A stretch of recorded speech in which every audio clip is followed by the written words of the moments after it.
Hey everybody in the video online world, it's me Isabel Marie again, and I'm here with another message for you guys. I think one thing that a lot of people have been asking me a lot lately is what have I done before? Like what did I do prior to being an online business entrepreneur? So that's what I'm addressing today. Let's see, what have I done in the past? I've been a supervisor of a restaurant and a resort. I've also done waitressing and hostessing and banquets. I've been a nanny, which I love kids to death, but never again would do that.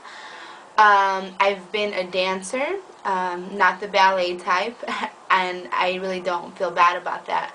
I've been a clerical data entry person, a telemarketer. I've been a phone interviewer, which is the same thing as doing the surveys over the phone. Let's see what else. My first job was Kmart. Never would do it again either. It's so funny because around the holidays that they're coming up, it kind of brings back those memories, and people get so nasty around the holidays. I've gone to college. I went to New Mexico State for a while, and I've been a CNA. I went to go get certified for that, and I thought that was something I really wanted to do at the time for job security, but thank the Lord it didn't ever work out. The last job I had was actually at a call center, and it was updating business profiles for a credit company. And if you've ever been the cubicle office type, you know it's so funny because those office jobs become just like high school. It's like the high school gossip stories. You know, you got your little cliques and your little friends. And the thing about me is I give and give and give so much to people, and they knew that at my job. You know, they knew that I was willing to give 110, 120% like I do at anything I do, and they would still pay me the same amount of money, which was like $5 or $6 at the time when I started. Not a lot of money. And I would go in day out, and then they made these new fun committees, and me being like the you know, networking friend, I don't know, party type person where, you know, I would organize all the holiday potlucks and all these things, which is really cool at the time, but at the same time though, I was the one doing all the running around and everybody else was reaping the benefits, and I didn't like that.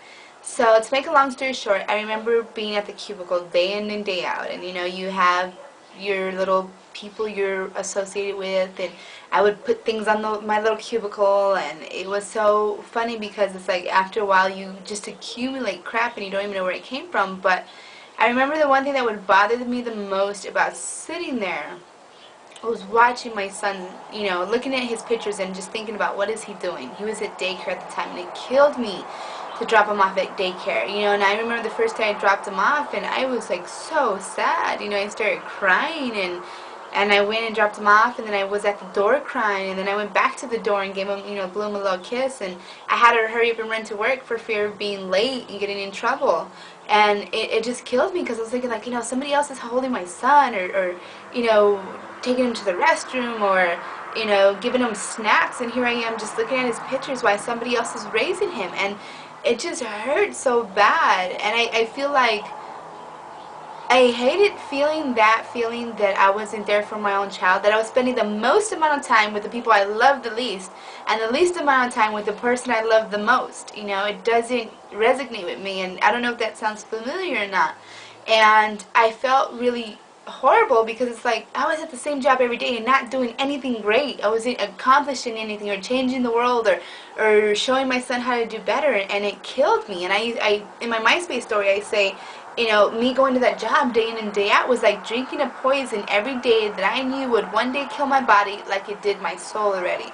You know, and I hated that feeling more than anything in the world. So one day, just all the office politics, all the people, all the rude people on the phone, you know, all the experiences that I accumulated, I just got so frustrated with it. And I'm like, you know, if I don't make a change, nothing's ever going to change. And it took a lot. It took a lot of courage for me to sit there and say, you know what, I don't like the position I'm in. I need to do something about it. And then to act on those things.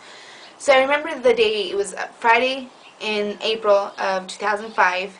And I started to, actually it might have been 2004. Anyways, I started to take down everything off my cubicle. I don't know why I did, but I did. And people started noticing. I'm like, you know, I don't know, I'm going to just take it all down. And it was so weird because it's like I was given a cubicle like everybody else, and there's my 1-year anniversary card like everybody else, you know.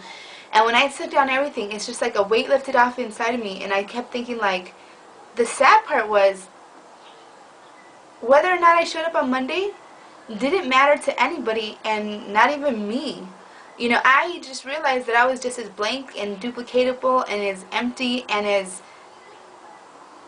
meaningless as the cubicle they gave me.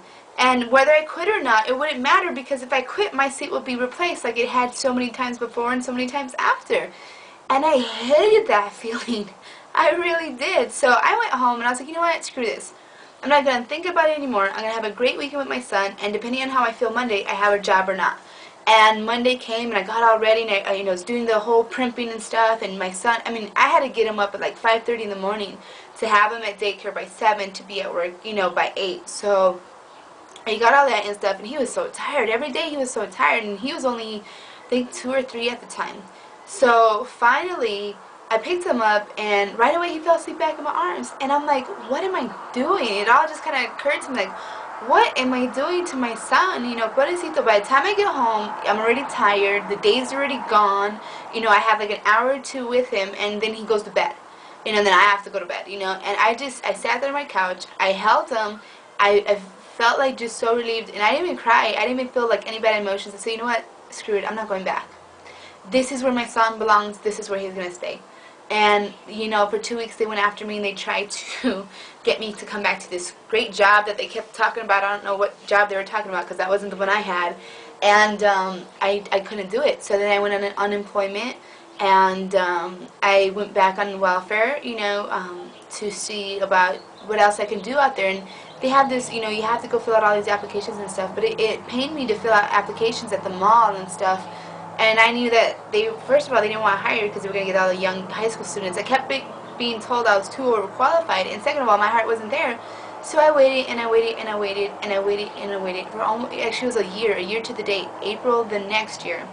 After surviving on $310 a month, for that much time, trying to get a job, but nothing panning out, and having that faith that there was something better out there for me. This guy calls me up, this older gentleman from Phoenix, and he had heard about me, and he had said that he had a great opportunity for young, confident women like myself. And I told him, no thanks, I don't do pornos.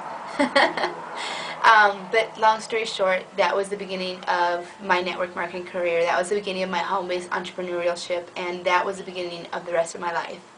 I had went from living on housing and food stamps and Medicaid and welfare, $300 a month, to living where I want, because I can afford to having a beautiful townhouse instead of an apartment, from being on welfare to being financially free, and to going out there and changing my life. But that was my story. That was the beginning of the end of me killing myself for nothing and finding who I am. So if you can relate to this and this makes sense to you, I know it's getting dark, so this is my last video.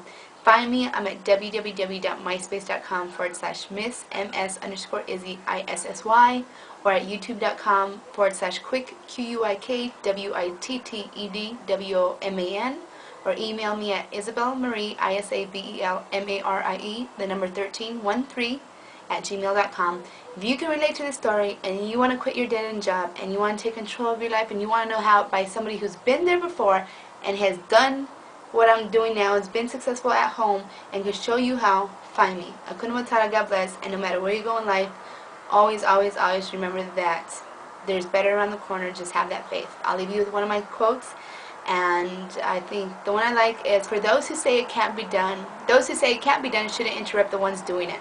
God bless. Bye.